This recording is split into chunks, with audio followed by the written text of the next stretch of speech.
Radio city podcast कथा कट्टा RJ Chaitrali सोबत. सहवासातून प्रेम होतं हे नक्की, नाहीतर 80% अरेंज मॅरेजेस टिकलीच नसती. हळूहळू माणूस कळतो, म्हणून प्रेमात संयम खूप महत्वाचा. जसा या पुढच्या कथेतल्या भोपूने दाखवला जमनासाठी. चंद्रशेखर गोखले यांची संयम ही कथा ऐकूया कथाकट्ट्यावर, माझ्या म्हणजेच चैत्राली बरोबर. श्रद्धानंद रोडच्या कॉर्नरवर कुमार सोसायटीच्या गेट जवळ भोपू पांडे या इस्त्रीवाल्याचं जुनं छोटंसं खोपटं होतं. आता तो तिथे राहत असला तरी खोपटं त्याच्या काकांचं होतं. पण गेली 4 वर्ष भोपू पांडेच खोपट्यासह इस्त्रीच्या धंद्याची देखभाल करत होता.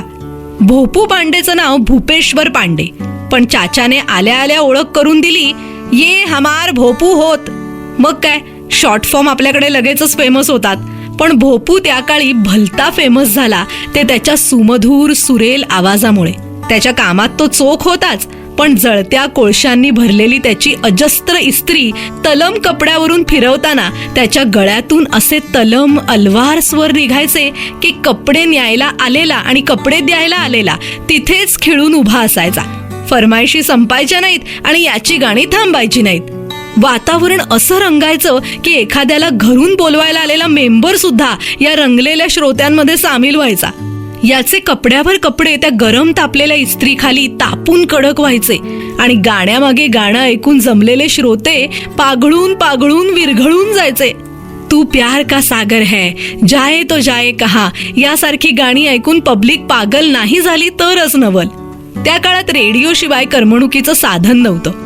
टीव्हीचं आगमन झालं होतं, पण तेही संध्याकाळी 2 तास. त्यातही आमची माती आमची माणसं व्यत्ययासकट बघण्यापेक्षा भोपू पांडेचं गाणं पब्लिकला बिना व्यत्यय ऐकायला मिळायचं. अट एकच, गाणं शक्यतो मोहम्मद रफीचं असावं. ओ जाने वाले हो सके तो लौट के आना, मधुबन में राधिका नाचे रे, चलो एक बार फिर से अजनबी बन जाए हम दोनों या त्याच्या गाण्यावर फिदा होऊन गुजरात सोसायटीतल्या मेहता अंकलनी मोनॅक्सचा कॅसेट प्लेअर त्याला भेट दिला. त्याबरोबर यादो की बारात, हाथी मेरे साथी यासारख्या चित्रपटांच्या कॅसेट्स. मग काय, सगळ्यांनाच भोपूचं कौतुक करायला मार्ग मिळाला.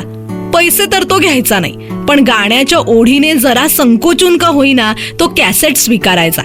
त्यामुळे मुकेश, महेंद्र कपूर, किशोर कुमार हे सुद्धा त्याला परिचित झाले होते. रात्रभर तो कॅसेट ऐकत राहायचा. तशी सध्या त्याची झोप उडालीच होती. जो विषय तो टाळत होता तो सर्वश्रुत झाला होता. बाबू वाण्याच्या दुकानात गावाहून फोन आला होता. लग्न तर तो मुंबईला येतानाच करून आला होता, पण तेव्हा जमना तशी लहानच होती म्हणून तिला पाठवली नव्हती. पण आता त्यालाही 4 वर्ष व्हायला आली, पण हा पठ्ठ्या काही तिला घेऊन जायचं नावच काढत नव्हता. म्हणून जमनाला तिच्या रिश्तेदारांसोबत घरचे मुंबईला पाठवणार होते. जमना त्याला मुसीबत वाटत होती. अगदी छोटा होता तेव्हा लग्न झालं, 12वी पास झाला आणि 7वी पास झालेली जमना हातभर घुंगड घेऊन याच्या घरी आली. सारखी हसायची, बिना मतलब की हसी त्याला गुस्सा आणायची. इथे मस्त अकेली जान छान चाललं होतं त्याचं.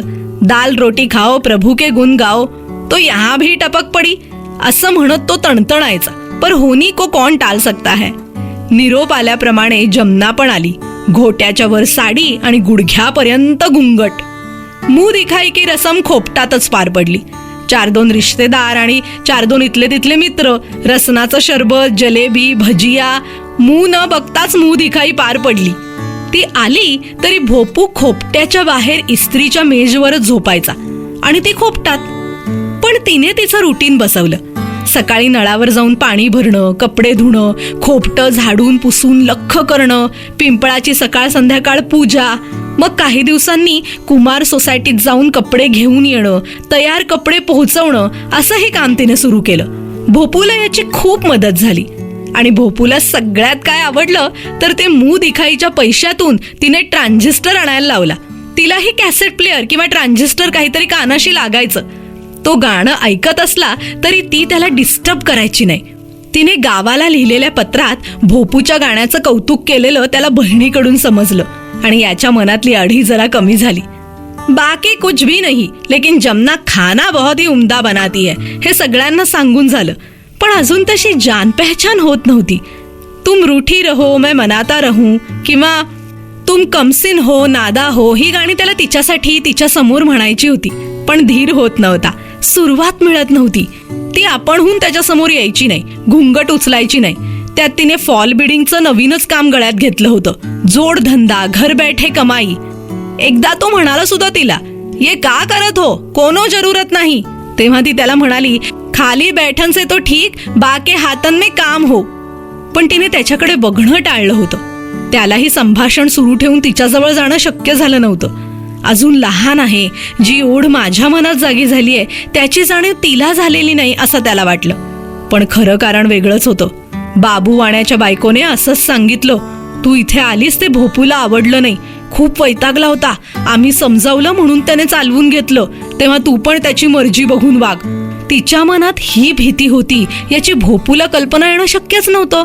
तो आपलं तिचं अवतीभोवती वावरणं अनुभवत होता. पण एक दिवस खोपटात एकदम शांतता. ना ट्रान्झिस्टर चालू, ना जमनाची लगबग. धीर करून त्याने हाक मारली, काहीच प्रतिसाद नाही. तो आत गेला, दिवा लावला. बाबूवाण्याकडून कनेक्शन घेतलं होतं.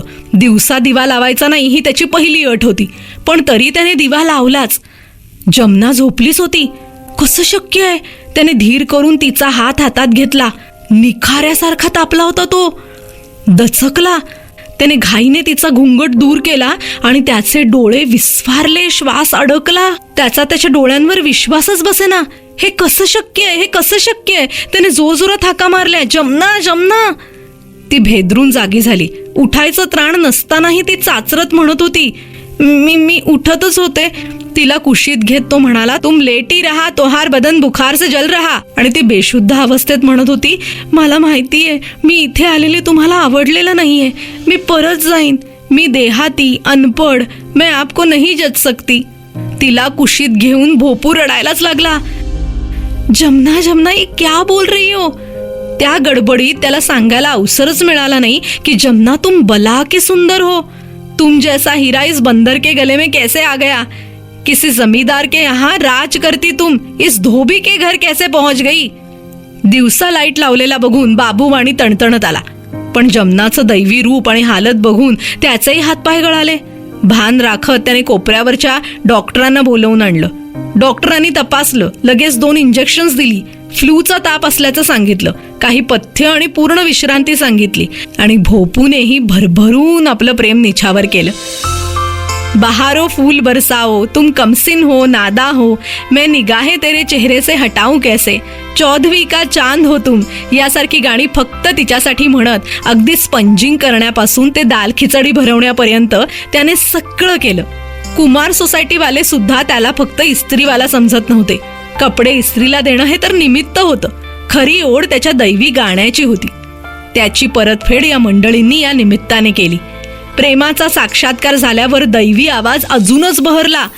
दैवी आवाज आणि दैवी सौंदर्याची प्रेम कहाणी अशी रंगली, ती रूपनगर की राणी तो प्रेमनगर का राजा कधी झाले कुणाला कळलंच नाही.